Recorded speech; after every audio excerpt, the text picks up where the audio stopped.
They heard it in the static between worlds. Commander Kalen Rost watched the signal resolve on the main display of the exploration cruiser Vindication. It was not a transmission. It was a resonance, a ghost, humming in the quantum foam of the Seraphim Drift. His ship, a vessel of the lawful pan-galactic Concord, was 300 light-years past the last charted star. Here there should have been only the sigh of cosmic background radiation. Instead, there was this impossible music, a pattern as intricate and undeniable as a theorem. He stood on the command deck, a place that always smelled faintly of ozone and recycled air, and felt the familiar weight of the unknown settle upon him. The stakes were absolute, a potential first contact, an echo of a lost civilization, or a trap millennia in the making. The signal originated from the Dyson Choir, a colossal ruin of a star-enclosing structure. Ancient beyond reckoning, it was a graveyard of ambition, its shattered rings glinting like broken teeth around a dead pulsar. For centuries, cartographers had marked it as a navigational hazard and nothing more. Yet deep within its derelict heart, something had begun to stir. Faintly visible on the Vindication's long-range scans were the sleeping arrays of some impossibly vast structure nestled within the largest fragment of the choir. They were cold, inert, but their geometry was a silent scream of artifice.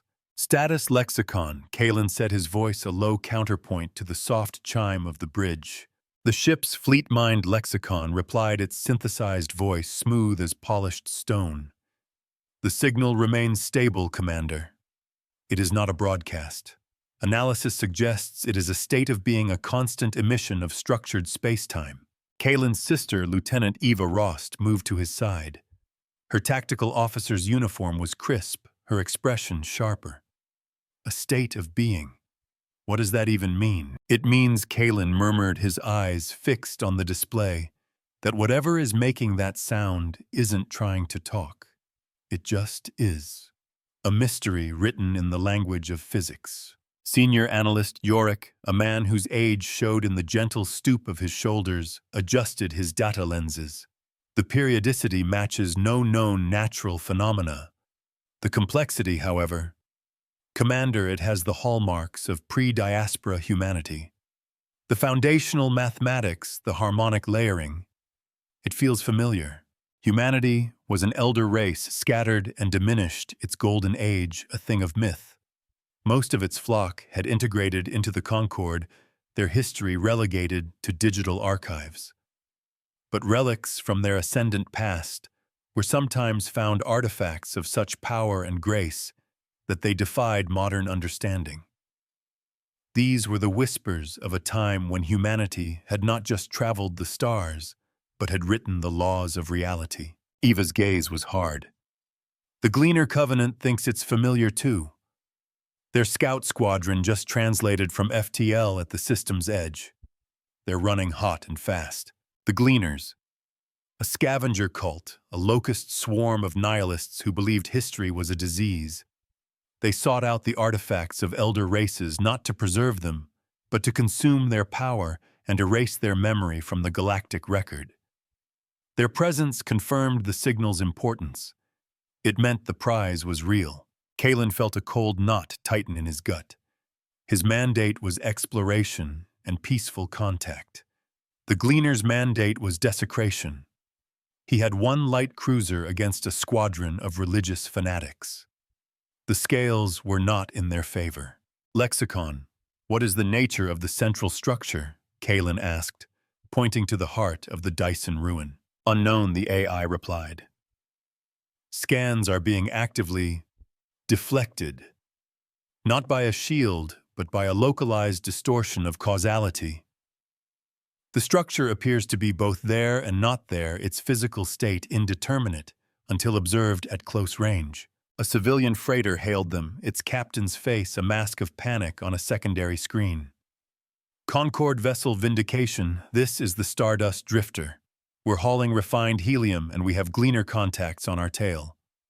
They're not answering hails. Eva's hands flew over her console. They're using the freighter as bait, Kalen. They want to draw us out away from the artifact. Kalen's mind raced. He could not abandon the civilians, but he could not allow the Gleaners to reach the source of the signal. His duty was to the Concord, to its laws of preservation and non-interference. The artifact, whatever it was a piece of history. It deserved to be understood, not plundered. A choice between the law and the innocent was no choice at all. I've plot a course to intercept the Gleaners. Full power to sublight engines. Yorick, keep analyzing that signal. Find me a weakness, a key, anything. He turned his gaze back to the main display, to the impossible structure, sleeping in the heart of a dead civilization's dream. Lexicon, send a tight beam message to the artifact. Use the signal's own resonance as a carrier wave. Tell it we are here to protect its legacy. The AI paused for a fraction of a second. Commander, the probability of it understanding is less than 0.01%. Do it anyway, Kalen ordered. Sometimes you have to speak into the dark, just in case something is listening. The Vindication surged forward, a sliver of light and law in a sea of encroaching chaos. The hum from the Dyson choir seemed to deepen, a low thrum that vibrated not in the ship's hull, but in the bones of its crew.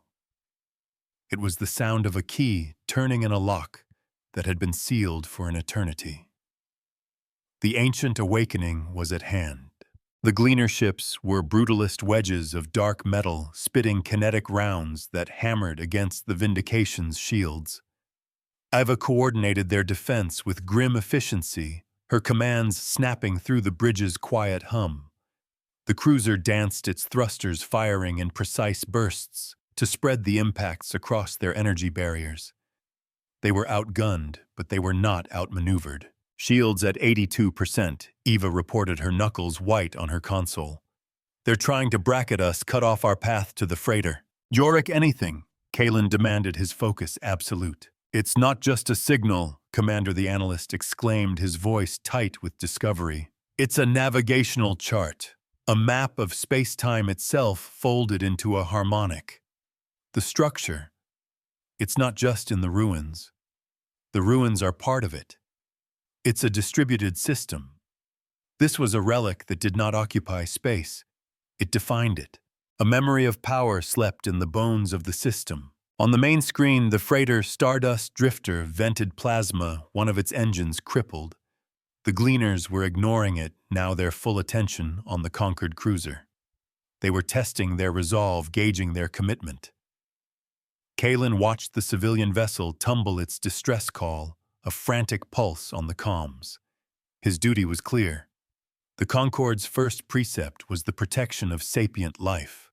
Lexicon, can you use the signal's resonance to disrupt their targeting sensors? Kalen asked. Theoretically, the AI responded. The signal is a form of metadata for the universe. By modulating a counter-frequency, I can introduce noise into their reality engine. They will perceive our location with a margin of error of several thousand kilometers. Do it, Kalen ordered. Eva, as soon as their targeting is scrambled, full burn towards the freighter. Get between them and the Gleaners. The universe seemed to shimmer for a moment. The incoming kinetic rounds suddenly flew wide, their trajectories altered by a phantom ghost of the Vindication. The Gleaners' disciplined formation broke into confusion. Their weapons fell silent as they struggled to reconcile what their sensors were telling them with what their eyes were seeing. In that moment of engineered chaos, the Vindication surged forward. It was a gambit of misdirection, a lie told to uphold the truth. They reached the crippled freighter, its hull scorched and pitted. The Gleaners, recovering their senses, began to reform for another attack run. But they were hesitant now, wary of the strange new weapon the conquered cruiser had deployed. The resonance from the Dyson choir grew stronger, a palpable pressure against the ship's hull. Yorick's face was pale. Commander, the signal is changing. It's responding to us. It's a handshake protocol. It's asking for our credentials. Credentials, Eva scoffed. We're a cruiser, not a library card. It's a test, Kalen realized. It wants to know who we are. It wants to know our intent. He looked at the Gleaner ships, their weapon ports glowing with renewed menace. They represented a philosophy of erasure. He represented a philosophy of preservation. The choice was stark, a binary question posed by a silent god. Who is worthy to gain the keys to history? He opened a channel, not to the Gleaners, but to the entire system. He broadcast the Concord's foundational charter, the document that bound trillions of souls across 1,000 sectors in a pact of mutual respect and lawful conduct. He sent their ship's log a record of their mission of peaceful exploration. He sent the schematics of their defensive systems, proving they were a shield, not a sword. He sent his own commander's log, his personal thoughts on the sanctity of history and the tragedy of lost knowledge. It was a plea, an application, a prayer sent into the heart of an enigma. He was offering proof of their purpose. They were not conquerors. They were librarians. They were stewards. The resonance from the Dyson choir washed over them a wave of incandescent data. The sleeping arrays on the central structure began to glow one by one with a soft internal luminescence. The scattered rings of the Dyson sphere resonated like a tuning fork, their ancient metal vibrating with a power that had been dormant for eons. The Gleaners hesitated, their ships holding their position as if stunned by the sudden symphony. A new light appeared on the Vindication's display.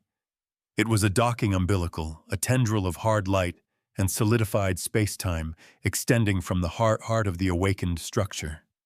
It snaked through the debris field with impossible grace, its tip glowing with a gentle, welcoming light. It was an invitation. The ancient awake, and it had made its choice. It has granted us entry. Lexicon stated its voice devoid of inflection, yet carrying the weight of a momentous occasion. The structure identifies itself in the signal. Its designation is Obsidian Anchorage. "Take us in," Kalen said, his voice quiet but firm. "Ava, keep an eye on the Gleaners. They won't stay quiet for long." The Vindication moved toward the umbilical, a tiny vessel being drawn into the heart of a legend. The resonance of the Obsidian Anchorage filled the ship, a silent song of welcome and warning. Kalen felt a profound sense of reverence and terror. He had knocked on the door of heaven, and it had opened. Now he had to prove he was worthy of walking its halls. The interior of the Obsidian Anchorage was not a place of metal and circuits. It was a cathedral of thought, a landscape of pure information given form. As the Vindication passed through the docking port, the universe outside was replaced by an endless expanse of crystalline structures, each one pulsing with a soft internal light. Data flowed like rivers of starlight along conduits of woven space-time. The air on the bridge grew still, charged with a palpable sense of immense ancient intellect. "We are not in normal space," Jorik whispered, his data lenses working furiously to capture the impossible vista. "This is a pocket dimension, a stabilized fold. The laws of physics in here are suggestions." Kalen walked to the forward viewport, his hand resting on the cool transparasteel. The ship was being drawn deeper into the structure, towards a central nexus that blazed like a captured galaxy. He could feel the anchorage's consciousness, a vast and patient presence examining them. It was not hostile. It was curious. It was assessing the quality of their minds, the integrity of their purpose. It was a silent judgment weighed on scales of pure logic. "The Gleaners are moving," Ava reported, her voice pulling him back to the immediate threat. "They're firing on the Dyson choir's outer rings. They can't get to us, so they're trying to break the whole thing apart." "They are committing sacrilege," Jorik murmured, appalled. Kalen knew the Gleaners' doctrine. If they could not possess a relic, they would unmake it. They would rather see it reduced to dust than allow its knowledge to persist. Their spite was as boundless as their greed. This act of wanton destruction was their answer to the anchorage's choice. "Lexicon, can the anchorage defend itself?" Kalen asked. "Unclear, Commander," the AI replied. "Its systems are unlike anything in the Concord database. It does not appear to possess conventional weaponry. Its energy signature is one of immense potential, but it is entirely passive. A titan with no sword."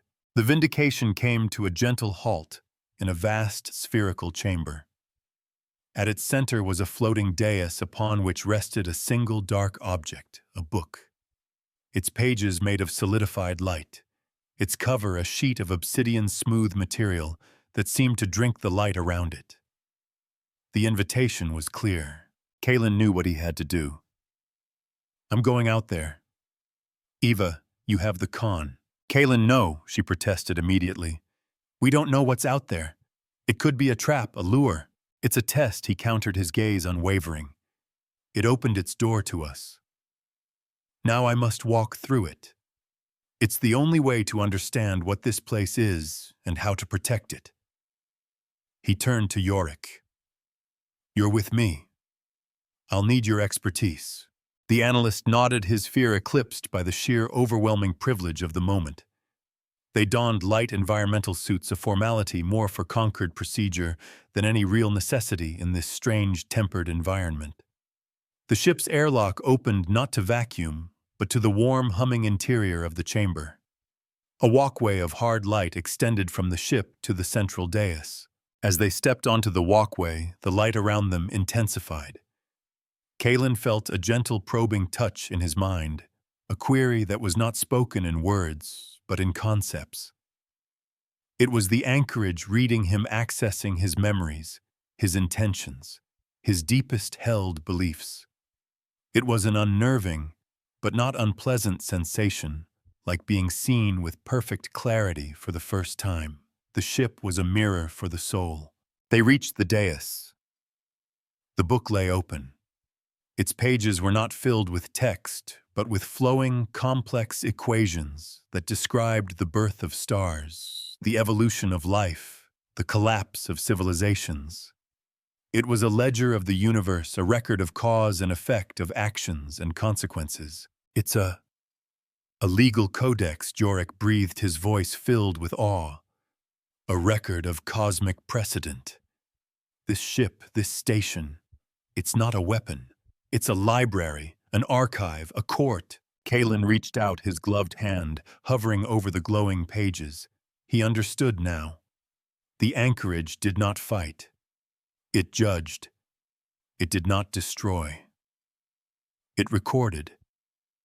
Its power was not in its ability to kill, but in its ability to remember. It was a saint ship, a vessel dedicated to the preservation of truth. This was the legacy of the old humans, not a weapon of conquest, but an instrument of pure, unassailable law. The archive teaches by numbers and remembers by ledgers, never by collars. A single blank page presented itself to him. A blinking cursor of light hovered over it, a silent invitation. The anchorage was asking him to make his own entry. It was asking him to declare his purpose, to sign his name to its great work. He thought of the gleaners outside raining fire and destruction upon the ancient structure. He thought of the Concord Charter he had broadcast. He knew what he had to write. He placed his hand upon the page. He did not write with a stylus or a keyboard. He wrote with his mind, with his intent. He poured his conviction into the ledger, his belief in the rule of law, in the sanctity of knowledge, in the duty to protect the past from those who would erase it. He affirmed his role as a steward, not a master. He pledged to uphold the anchorage's purpose, to be its guardian and its student. The moment he finished, the book flared with a brilliant white light. The entire chamber resonated with a deep, sonorous chord of affirmation. The light from the central nexus intensified, pouring into the Vindication, flowing through its systems, a river of pure, controlled power. On the bridge, Eva watched in astonishment as her energy readings went off the scale. "Kalen, what did you do?" she called over the comm. "I signed the contract," he replied, his voice ringing with a newfound authority. I think I just became the custodian of the most powerful library in the galaxy. The obsidian anchorage had found its steward. Now it was time to hold court. A reckoning was come for those who would burn the books. The transfer of knowledge was instantaneous and overwhelming. Kalen felt the anchorage's systems integrate with his own consciousness, a seamless fusion of man and machine, of intent and execution. He saw the Dyson Choir not as ruined rings of metal, but as a network of conduits, capacitors, and emitters. He saw the dead pulsar at its heart, not as a corpse, but as a battery holding a charge that had been building for millennia. He understood. The anchorage did not have weapons. The entire system was its weapon. On the bridge of the Vindication, Eva saw the change immediately. The main display shifted, no longer showing a tactical grid, but a flowing map of energy, of cause and effect. Kalen. Are you seeing this? I am this. His voice came back calm and resonant over the calm. He was still on the dais, but his awareness was now system-wide. The anchorage is awake. It has accepted our stewardship. It is time for the first adjudication. Outside, the Gleaner fleet, commanded by a zealot, known as the High Absolver, redoubled their assault. Their lead capital ship, the Final Silence, fired its primary weapon, an abrogation lance. It was not a laser or a plasma cannon. It was a sliver of pure entropy, a beam designed to unravel the very fabric of its target, to erase it from history. It was the ultimate expression of their nihilistic creed. The beam lanced through space, aimed at the heart of the obsidian anchorage. A civilian family huddled in the mess hall of the drifting Stardust drifter watched the terrible light show. The father held his daughter close. "It's okay," he whispered, though he did not believe it. "The Concord ship will protect us." They were a small, forgotten piece of the conflict, a testament to the lives caught between the forces of memory and oblivion. Kalen felt no fear, only a cold, clear sense of purpose. He did not raise shields or fire a counterweapon. He simply made an entry in the ledger. He observed the hostile act. He recorded its energy signature, its vector, its intent to cause unlawful erasure. The anchorage's systems extensions of his own will responded. Observe, record, reconcile.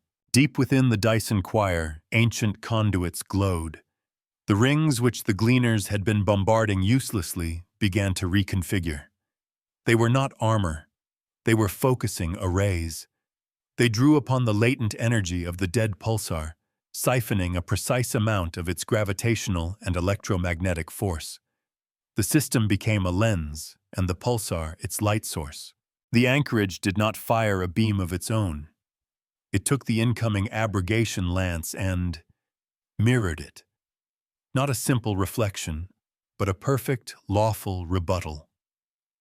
It used the pulsar's energy to create a localized space-time curvature, a mirror polished to an impossible smoothness. The beam of entropy struck the mirror and was turned back upon its sender perfectly, without malice, without anger. It was a simple correction, an act of balancing the cosmic ledger. The High Absolver on the bridge of the Final Silence had only a moment to register his disbelief. His own weapon, the ultimate tool of erasure, was returning to him. There was no defense against it.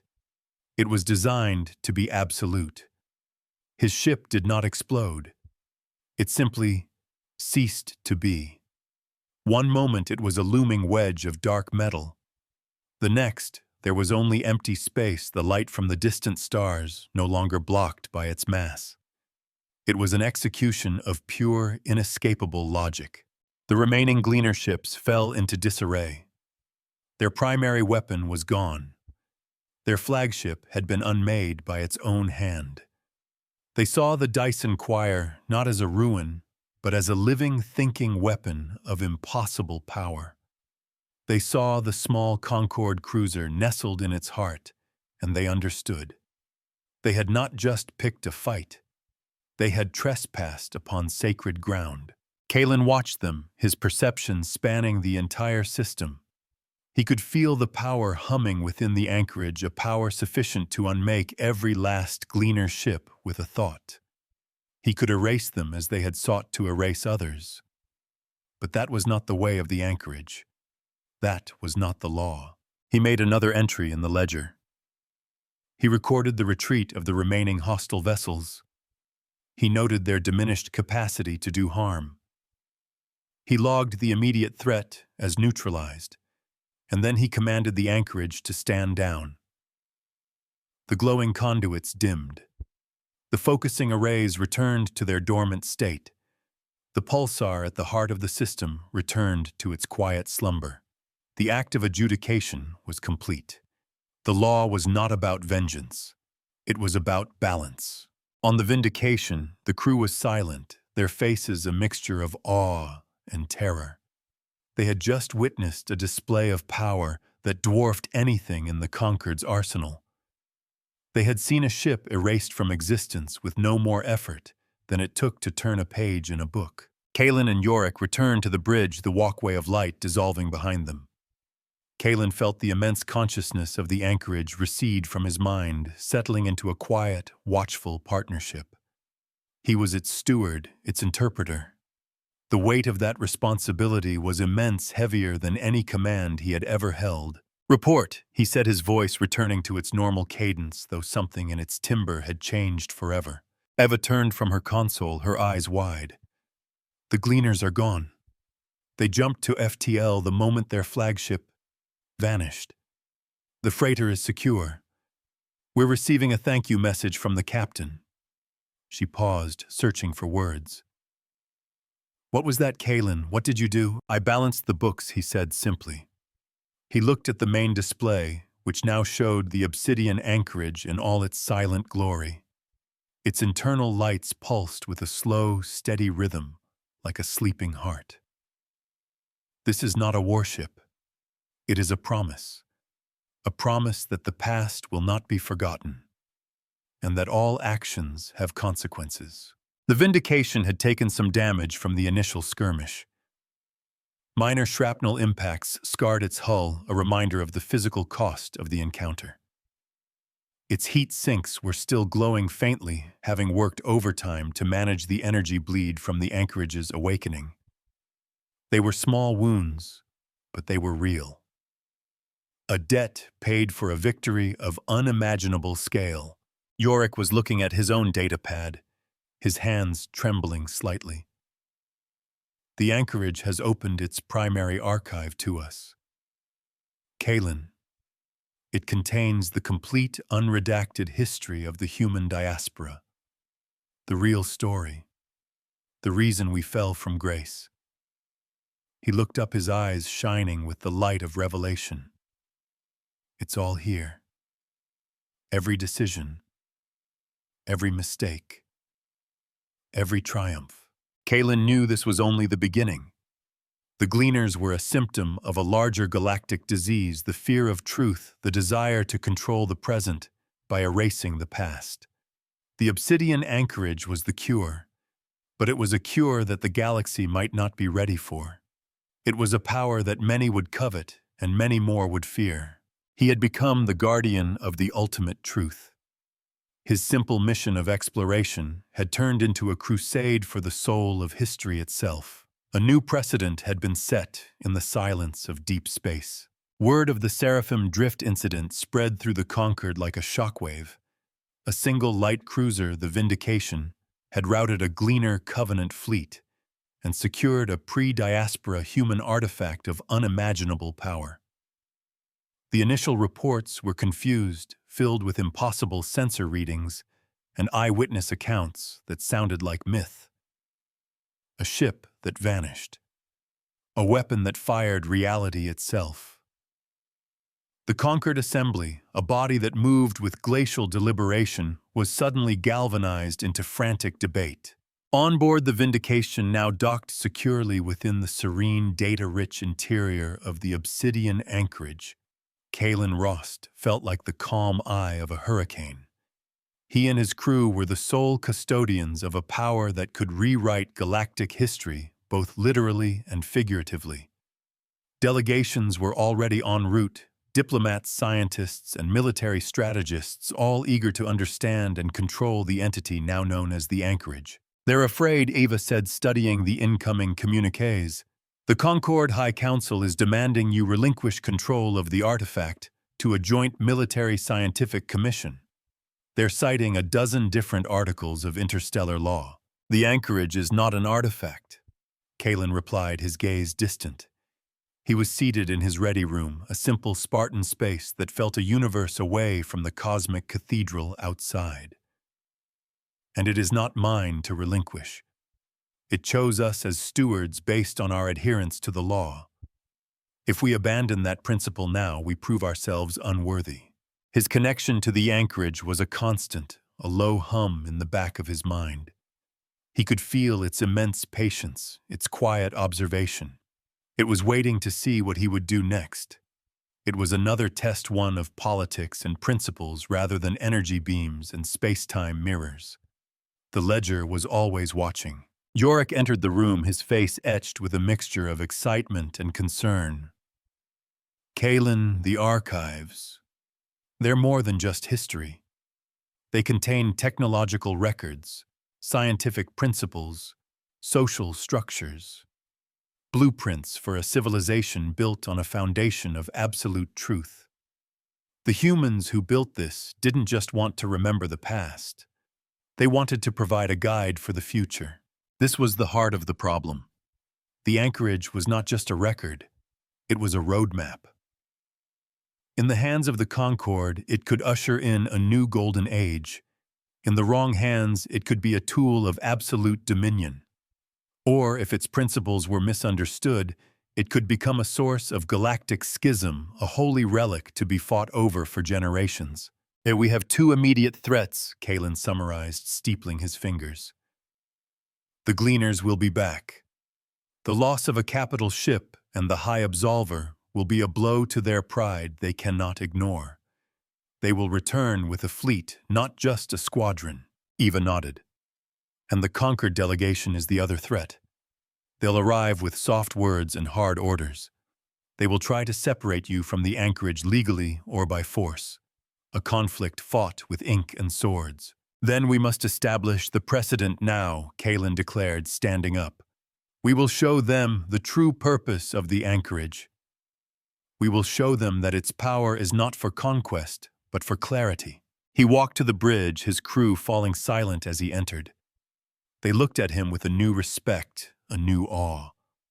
He was their commander, but he was something more now. He was the voice of the Anchorage. He was the first steward. "Lexicon," he said, his voice filling the quiet space. "Open a wideband channel to the Concord Assembly and patch me into the civilian news networks. I'm going to make a public statement." Eva's eyes widened. "Kalen, that's a massive breach of protocol. You're supposed to submit a classified report first." "Protocol was written for a galaxy that didn't know the Obsidian Anchorage existed," he countered calmly. "The old rules no longer apply. The galaxy needs to understand what this place is, and they need to hear it from us, not from a committee of politicians. Truth like light could not be contained." The channel opened. Kalen stood before the main display, the image of the star-filled nexus of the Anchorage behind him.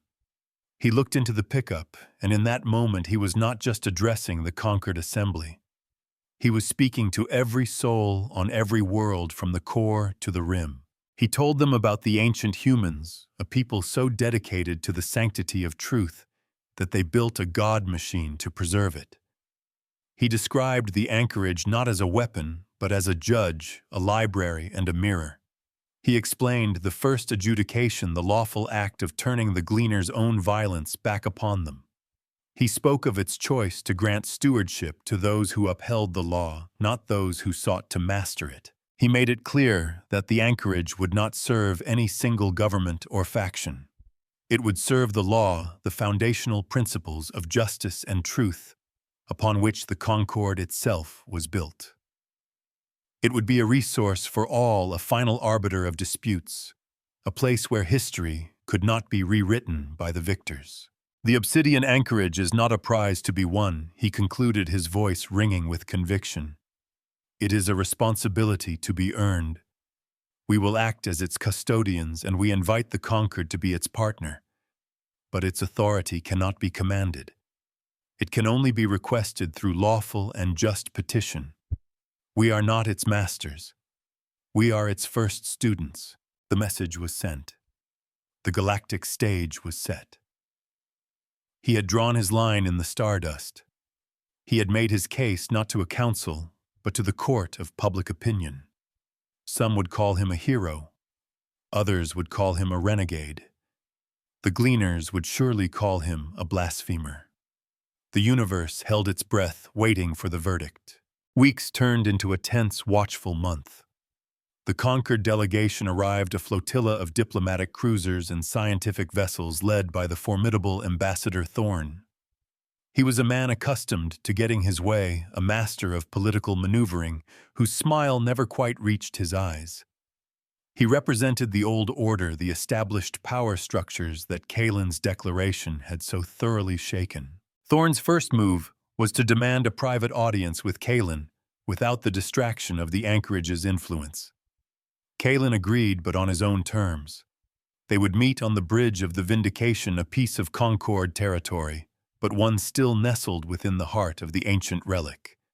It was a neutral ground, yet one where the Anchorage's presence was an undeniable, silent observer. Commander Rost Thorn began, his voice smooth as silk. Your actions at the Seraphim Drift were unorthodox, heroic in their own way. But you have placed the Concord in a very difficult position.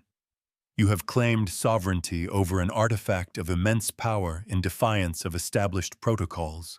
I have claimed nothing. Ambassador Kalen corrected him gently. I have accepted a stewardship that was offered. The Anchorage operates on a different set of protocols, ancient ones. It responds to intent, to principle. It does not recognize flags or factions. It recognized only the weight of the law. An admirable sentiment, Thorn conceded, a flicker of annoyance in his eyes. But practicality must prevail. Such power cannot be left in the hands of a single man, no matter how principled. It must be governed by committees, studied by our best minds, its secrets reverse-engineered for the good of all. Its secrets are not schematics for a better warp drive, Ambassador Kalen countered. They are the unvarnished truths of history. Its purpose is not to be dismantled for parts, but to serve as a guide. It teaches by example. It remembers by ledgers. The conflict was clear. Thorn saw a resource to be exploited. Kalen saw a sacred trust to be upheld. It was the eternal struggle between power and principle. The ambassador's methods were subtle, a web of legal threats, appeals to loyalty, and veiled promises of promotion if Kalen would only be reasonable. While the diplomats debated, the gleaners mobilized. Conquered intelligence reported a massive fleet gathering in the lawless outer territories. They were led by a new High Absolver, a fanatical disciple of the one Kalen had defeated, who had sworn a blood oath to unmake the heretical library. The gleaners were not just coming for the Anchorage.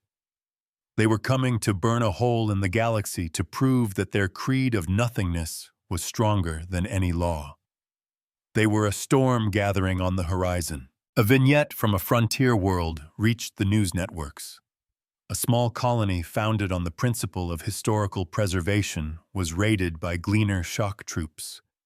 The colonists fought back, trying to protect their small archive of digital records.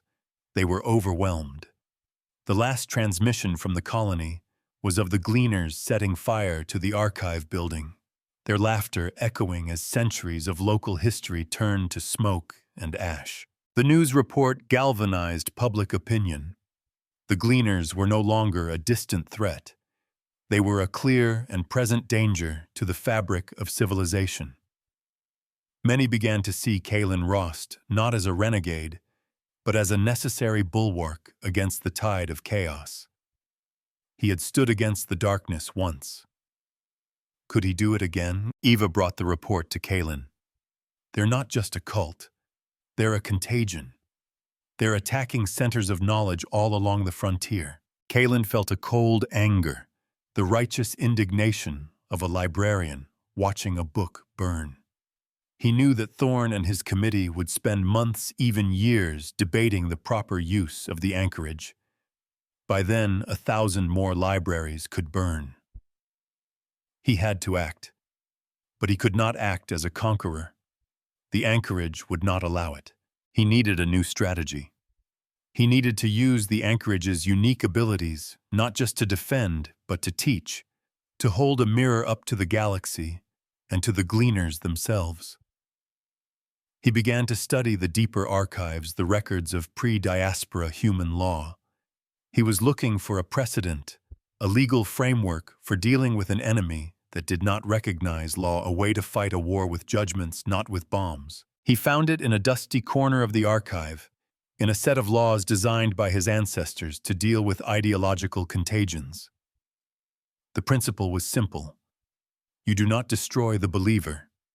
You dismantle the belief. You do not kill the man. You expose the lie. A plan began to form in his mind, a gambit of breathtaking audacity. It would be a second adjudication, but on a scale that would make the first one look like a footnote. He would not just defeat the Gleaner fleet. He would defeat the very idea of the Gleaner Covenant, and he would do it in full view of the entire galaxy.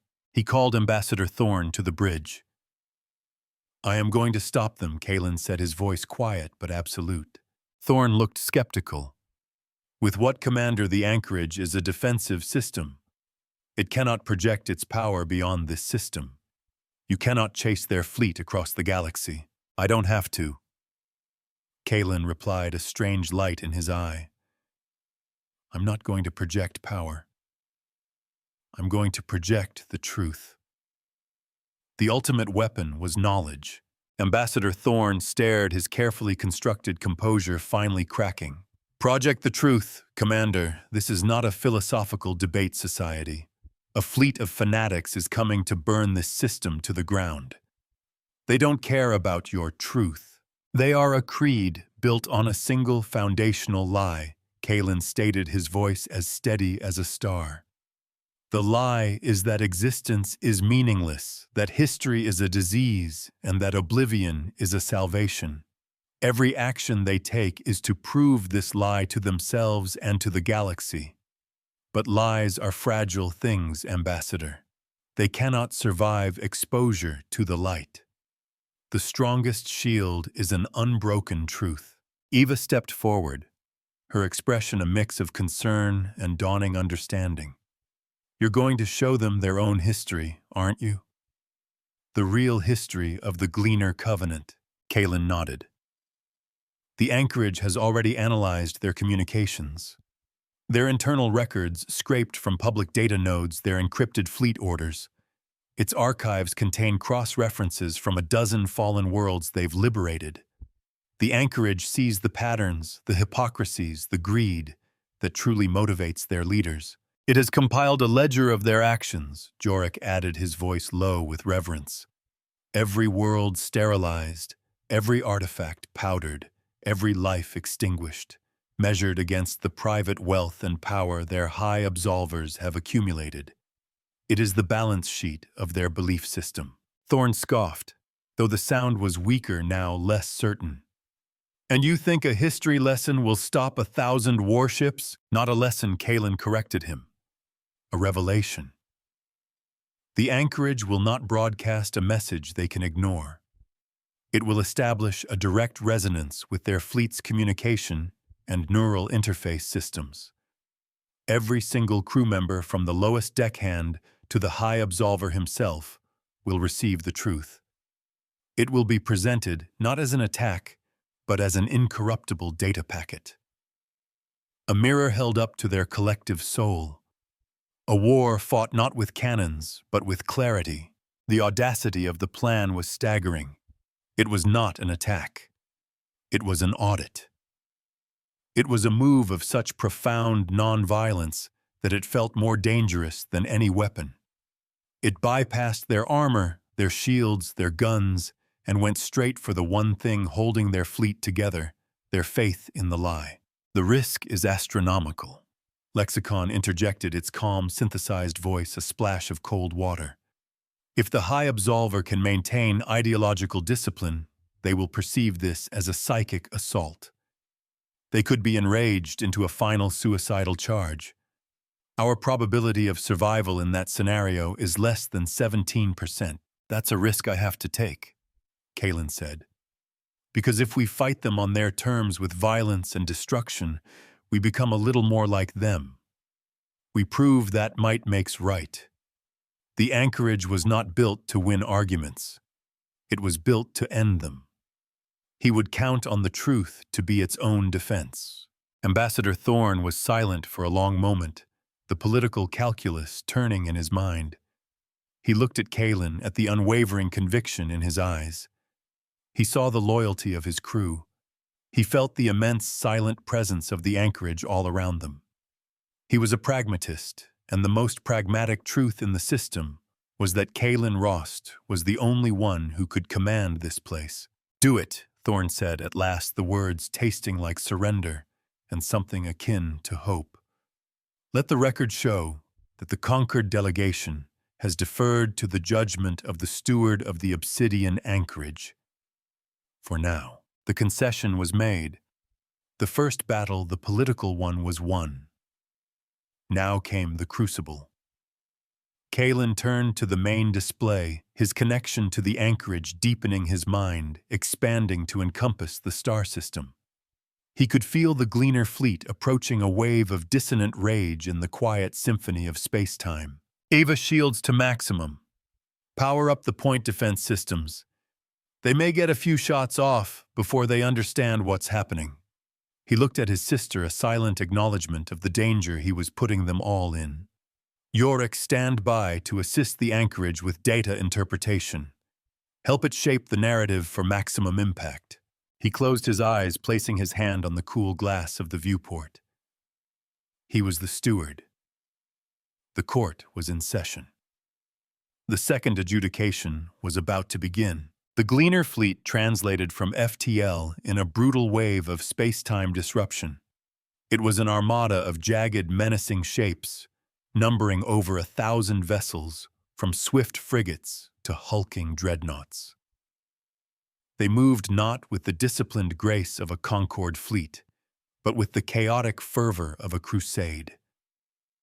At their center was the Penitent Fury, the new flagship, a vessel even larger and more menacing than the one that had been unmade. On a Concord border world, a family watched the news feed in their small hab unit. The image of the Gleaner fleet filled the screen, a swarm of black locusts against the tapestry of space. The young daughter clutched a toy starship, a model of the Vindication. "Is Commander Rost going to stop them, Mommy?" she asked, her voice small. Her mother pulled her close, her own eyes wide with fear. "He has to," she whispered. "He has to." The new High Absolver, a gaunt figure whose eyes burned with the fire of true belief, stood on the bridge of his flagship. His face was a mask of ritual scars. "The Heretics' Library broadcasts only lies," he snarled to his assembled bridge crew. "Steel your minds, harden your hearts. Our faith is the only shield we need. Oblivion is our prayer, and we will deliver it upon this false idol." They opened fire. 1,000 lances of raw energy and kinetic slugs converged on the Dyson choir. They were not aiming for the Vindication, or even the anchorage itself. They were attempting to shatter the entire structure, to overwhelm the mirror that had defeated them before with an incoherent storm of pure brute force. It was the rage of a child smashing a mirror. It did not like. Kalen felt the impacts, not as explosions, but as discordant notes in the system's song. The anchorage's passive defenses, the subtle warping of causality, absorbed and dissipated most of the energy, but the sheer volume of the assault was immense. The Dyson rings groaned under the strain, ancient metal glowing with protest. The Vindication rocked as stray shots got through its own shields, flaring emerald and gold. "Shields at 90%, Eva called out, her voice tight. "The physical bombardment is just a distraction. They're also projecting a massive wave of mimetic warfare. A denial of truth field." Kalen felt it in his link with the anchorage, a wave of psychic static, a numbing chant of meaninglessness designed to corrupt data and sow doubt. It was the Gleaner's ultimate weapon, the projection of their own nihilistic belief system. But the anchorage was older and far more subtle. It did not resist the field. It simply recorded it. It cataloged the mimetic attack as evidence. Then Kalen gave the command. Execute. The obsidian anchorage did not fire a weapon. It opened a book. It tapped into the Galactic hypercom network, seizing control, not with a hostile signal, but with a resonance so pure and fundamental that the network mistook it for a system-wide diagnostic. In a single silent, breathtaking moment, the anchorage connected with every Gleaner ship, every Gleaner soldier, every Gleaner true believer, and it began to teach. It did not send arguments or insults. It sent receipts. It sent the unedited recordings of the Covenant's founders plotting to use a philosophy of despair to amass personal power. It sent the star charts of their secret trade routes where they sold priceless artifacts they claimed to have destroyed. It sent the financial ledgers of the High Absolvers, showing their hidden fortunes built on the bones of 1,000 worlds. The truth was not a sword. It was 1,000 tiny needles. On the bridge of a Gleaner destroyer, a weapons officer saw a vision in his mind. He saw his family on his homeworld starving while the tithes they sent to the Covenant were being used by a High Absolver to purchase a private moon. He saw the sacred texts he had memorized, and then saw the original drafts with the parts about compassion and balance crossed out and replaced with screeds of hate. On a frigate, a young pilot who had lost her brother to the cause saw the battle reports from that day. She saw that his death had not been a noble sacrifice, but a tactical blunder by a glory-seeking captain who had falsified the logs. She saw the captain's commendation, and then saw the transfer of funds into his private account from the High Absolver's coffers. It was a cascade of revelation, a dam of lies breaking under the gentle, inexorable pressure of objective fact. The mirror the anchorage held up was perfect. It showed them not what Kalen wanted them to see, but what they themselves had recorded. Every hypocrisy, every betrayal, every selfish act that wore the mask of faith was laid bare. Their church was built on a foundation of sand. Confusion turned to anger. Anger turned to mutiny. The disciplined Gleaner fleet began to fracture. Ships broke formation. Captains were shot on their own bridges by their once loyal crews. The comm channels, once filled with hateful prayers, were now a cacophony of accusations and civil war. The Great Crusade dissolved into 1,000 petty squabbles. On the bridge of the penitent fury, the High Absolver screamed in rage as he watched his fleet tear itself apart.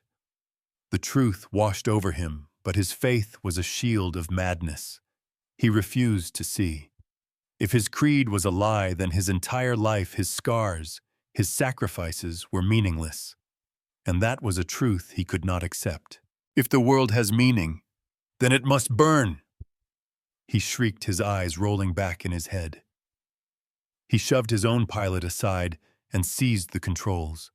He aimed his flagship, his final instrument of faith, directly at the heart of the obsidian anchorage. It was his last sermon, a final desperate act of nihilistic prayer. "He's on a collision course," Eva yelled. "Impact in 90 seconds. The ship's energy core is going critical. He's turning his whole ship into a bomb." The anchorage's mirror trick would not work. The ship was a physical object, too close, too fast. This was a brute force attack born of pure insanity. This was something the law of truth could not stop. This required a different kind of intervention. Vindication has the con. Kalen's voice rang out sharp and clear, the steward returning to his role as commander. "Ava, get us between him and the anchorage. All power to the forward shields. Yorick, find me a structural weakness in that flagship's design. Lexicon, prepare to vent the main reactor coolant. We're going to give them a bath. The small Concorde cruiser, a gnat compared to the Gleaner dreadnought, moved with breathtaking speed. It placed itself directly in the path of the charging behemoth. It was a shield of metal and courage protecting a library of light and law. The final line of defense was written in duty. 30 seconds to impact, Lexicon announced, its voice unnervingly calm. The penitent fury filled the Vindication's main viewport, a mountain of enraged metal. Its hull was already glowing, its reactor core spiraling toward a catastrophic explosion. There was no time to destroy it. There was only time to survive it. Yorick now, Kalen snapped. The primary sensor spine just below the command bridge, the old analyst shouted, pointing at the schematic on his screen. It's a relic from an older design. A direct hit there will trigger a cascade failure in their guidance systems. It was a slim chance, a 1 in a million shot. The flagship was already veering wildly as the mad High Absolver fought his own crew for control. But it was the only chance they had. Ava, target the spine with our main cannons, Kalen ordered. Fire on my mark. He turned to his helm officer. And get ready for the hardest maneuver of your life. The Vindication fired. The lances of coherent light were almost invisible against the glare of the exploding dreadnought. They struck the sensor spine. For a horrifying second, nothing happened. Then the giant ship shuddered. Its trajectory shifted only by a few degrees, but it was enough. It would no longer strike the central nexus of the anchorage. But it was still going to hit them. Mark Kalen roared. Now, the Vindication vented its entire supply of plasma coolant from its forward emitters. A vast, shimmering cloud of supercooled gas erupted in front of them. It was not a weapon. It was a buffer, a last-ditch effort to absorb and deflect the coming blast.